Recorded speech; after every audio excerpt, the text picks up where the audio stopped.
He's giving arguments from Sankhya. He's giving arguments from Charvak. He's giving all kinds of arguments from Karma Mimamsa. Are we to accept that? No. But for that circumstances he spoke that way. Even in the case of Lord Shiva, when he speaks completely about devotion, I mean, there are many places where he is giving benediction to the demons, and in that term he speaks something else. But when it comes to his topic of devotional service, it can be rejected.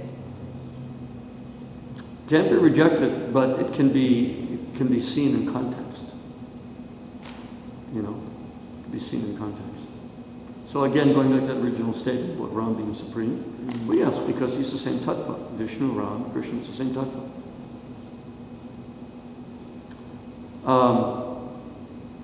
But later, in another, we know that Shiva, I don't know, can't remember the book, where he performed the austerities, and then he became the Dhampala, the protector of the Dham. In Braj. Yeah. Why? Because he knew. He didn't ask for that facility in Ayodhya, but he knew that this is supreme Leela in Braj. You know. So Shiva knows that, but he's saying something to Parvati, who she's asking Ram and you. So okay, so he's saying that, but take it in context. Doesn't mean that Shiva doesn't know that beyond that is Krishna. You know, you have to preach to someone in a way that they need to hear. What is their context? He's speaking to Parvati. Right? And she's trying to understand. She's bewildered. What's going on? Doesn't mean that what he's saying is the highest Siddhanta, or that he doesn't know it. The Guru never tells somebody everything all at once. Sometimes they may say things just to test, like Shukadeva was Maharaj preached in Bhagavatam. It's not always Siddhanta.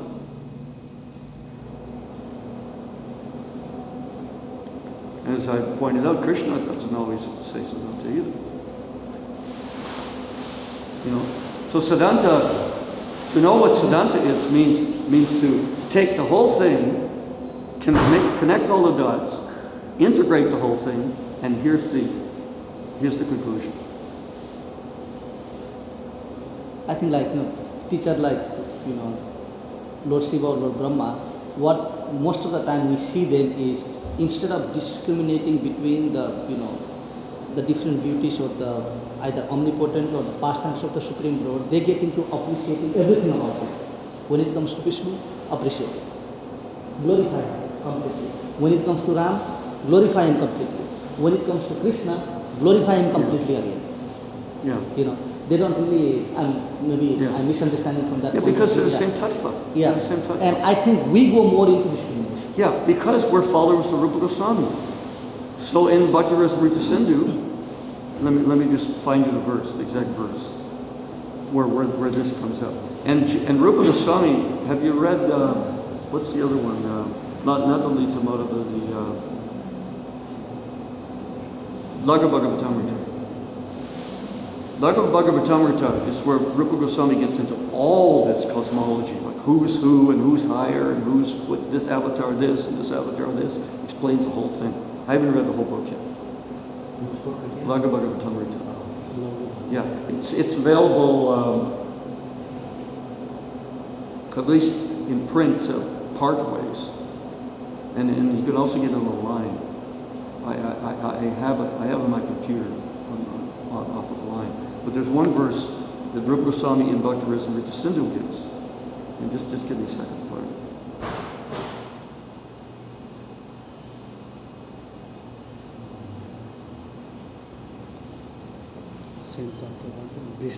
Siddhantas Tvebede Pi Shrisa Krishna Sarupayo Rase Not Krishyate Krishna Rupam Esha Rasastati.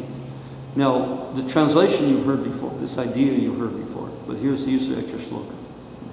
Though the forms of Vishnu and Krishna are non-different according to the statements of Scripture, Krishna's form is shown to be superior because of his rasas, which are endowed with the highest type of prema. The very nature of his rasas shows Krishna's form to be superior. In other words, then he also shows later on, Bhakti Rasamrita Sundar, right? There's 64 qualities, Vishnu has 60. Right? And the main point he's making here is Krishna supreme because absolute truth, ultimately, it's about love. It's about rasa. It's about bhav. Whatever gives God the highest pleasure, that's the truth. Over and above everything else. And Krishna shows in that form of Krishna, the original form of Krishna, he has the ability and manifests that ability to reciprocate with rasas, with all kinds of devotees, in a way that none of his other forms do. Now the Madhvas make a big stink about this statement. They know everything Rupa Goswami is written in Bhakti Rasamrita. They study it, and they have all these different points of discontent. They'll agree with this.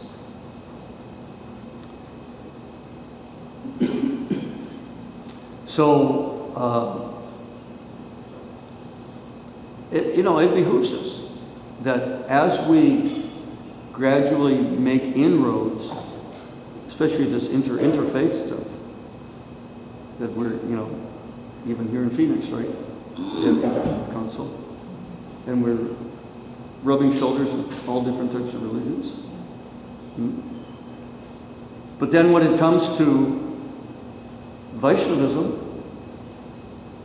well, there's all kinds of disparity, as we're pointing out, even between the Madhvas, and we say we're part of us.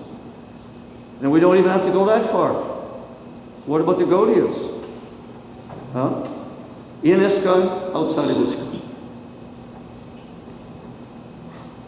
Someone may be followers, disciples of Prabhupada, but they're not in ISKCON. Oh, they're anathema.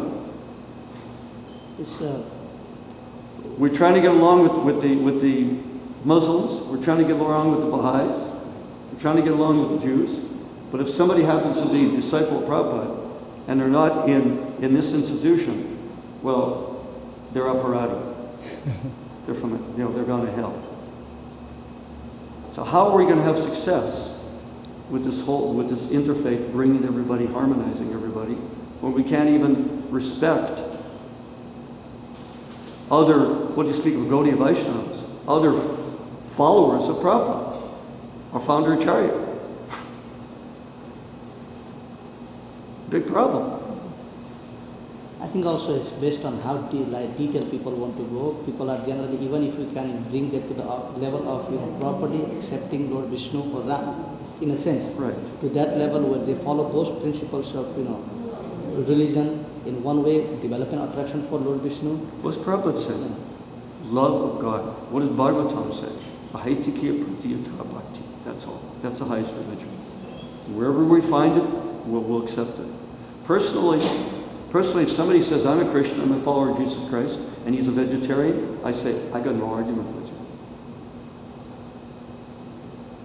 That was Prabhupada's only argument with the Christians. Why are you eating meat? Why are you killing? And I'm meeting more and more Christians who are considering vegetarianism. It's happening. The Christian Vegetarian Association, they distribute tens of thousands of their brochures of all their concerts, just like we do. We go to concerts with Prabhupada's books. They have a Sankirtan newsletter even, and with the realizations. And as these Christians, they become vegetarian, they get over that one big hump. As Prabhupada tried to get them over, the sky's the limit, in my mind. So they're theists. Most of them are actually theists. We can't say that about many Hindus, right? who are caught up in Shankaracharya's philosophy. Yatamattapat Ramakrishna. Or Buddhists, we can't say the same about them. At least they're theists. And they're vegetarian, so they don't believe in reincarnation. Who cares? But it is part of our main Siddhanta that rebirth happens. So if they don't accept that. It's part of it, but it's not the essence of it. The essence is love of God. Yeah. Of course, you can't love if you don't understand you're your body. Because as long as we understand we're a body, the body is always going to take. Give me, give me, give me. You got to eat every day. You got to do this every day. You got to take from others. Where's the love? You're just taking, taking, taking. So in order to love, you have to understand, as Krishna says, Brahma Bhuta Prasanatma, Sochiti Kanksha, Samatsavisha Bhuta, Mad Bhaktim Bhaktai Param. That's when my bhakti starts. When you're Brahma Bhuta stage, then my bhakti starts. Otherwise, there's no bhakti before then, because you're just taking, you're just figuring out a way to, get something from somebody. So they don't know that, yeah. And then, of course, the next question is, okay, if I'm not my body, if I'm eternal spirit, well, gee, was I around before this body? And what happens to me after this body? Then you get into the reincarnation thing. Yeah, so it's, eventually they're going to have to come to terms with it. But I'm just saying, at least in the beginning, I don't have no argument with them. They want to worship Jesus, and they have a personal conception of God, though they don't. They have a belief in a personal God, though they have no conception of a personal God. They have no clarity. But and they're not killing. Okay, I'm your friend. We're on the same team. I think it's like if we try to take our acharyas into a picture, like if we go and quote to somebody. If we quote our acharyas, like Bhaktisiddhanta Saraswati Thakur, we know that he did not even accept the Mahaprasad of Lord Vishnu's temple. Of what? The prasadam coming from the temple of Lord Vishnu. Bhaktisiddhanta Saraswati Thakur. Yeah, I remember reading something about this. This has to be put in the context, the background. We have to understand the background, which I can't. So he didn't accept the prasad of Vishnu? In one term, like when we are taught that is to, like if we quote that to people that come to a temple today, we are trying to develop. Mahaprabhu went to all the temples of the demigods on his tour and offered so much honor to Lord Shiva, especially.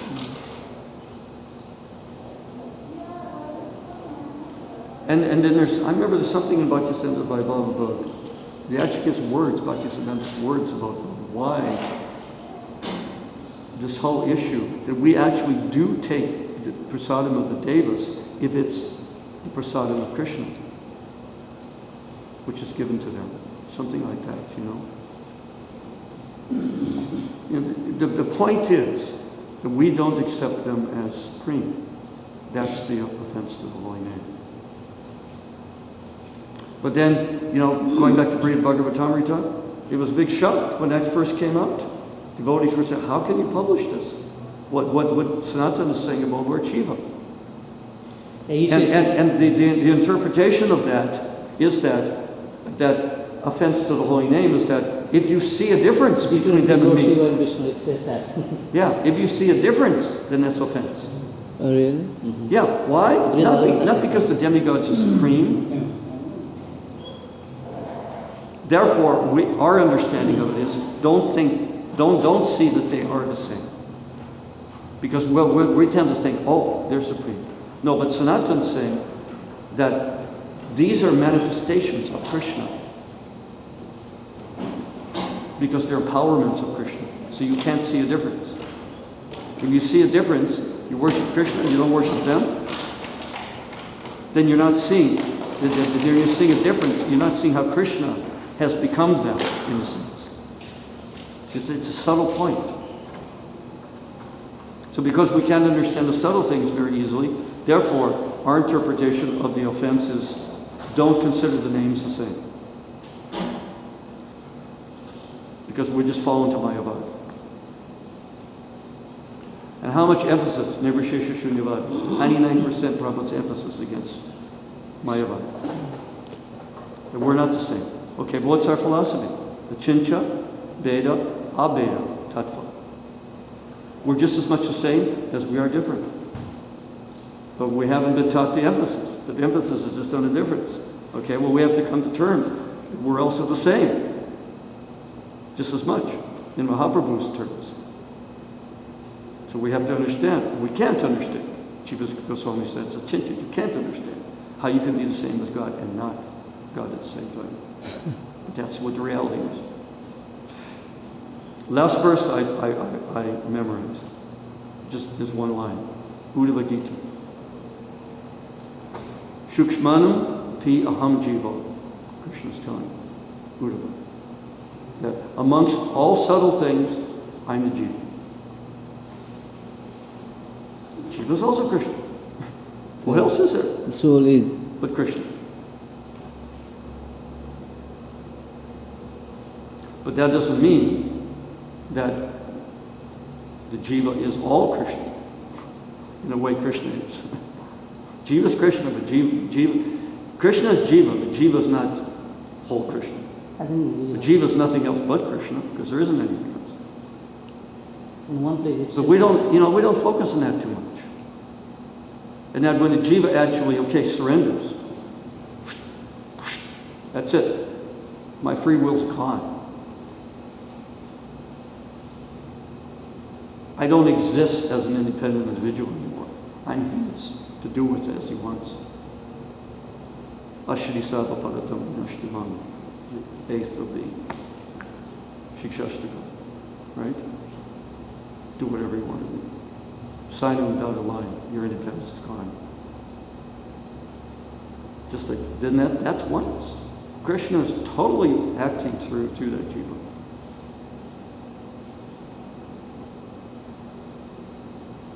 It's like, we're even the gopis. They're like, he's using them like toys, like reflections in a mirror. Like you play with the reflection. It does the same thing. So that's how Krishna's using the gopis. No independence. Yesterday we were reading about Adamani Maharaj's question. The Swami's question for how all temples are being run and you are my hands and legs. Yeah, right. Exactly. Yeah. That's good. Yeah. So that's Rishikesh, that's devotional service. That we're becoming Krishna's limb. At that point, in a sense, there's no difference.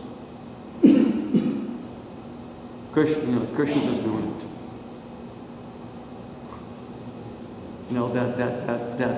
That boundary line, It's like, in a sense that ego is not even there anymore, like the Mayavadis say. Okay, but that understanding is not the same as the Mayavadis when they say ego merges. Gatakas patakas nyaya. The air in the pot is the same as the air outside the pot. You break the pot, it's the same. Their understanding and our understanding of that merging of ego is different. But yet, I'm just saying it's very subtle. Because it's so subtle,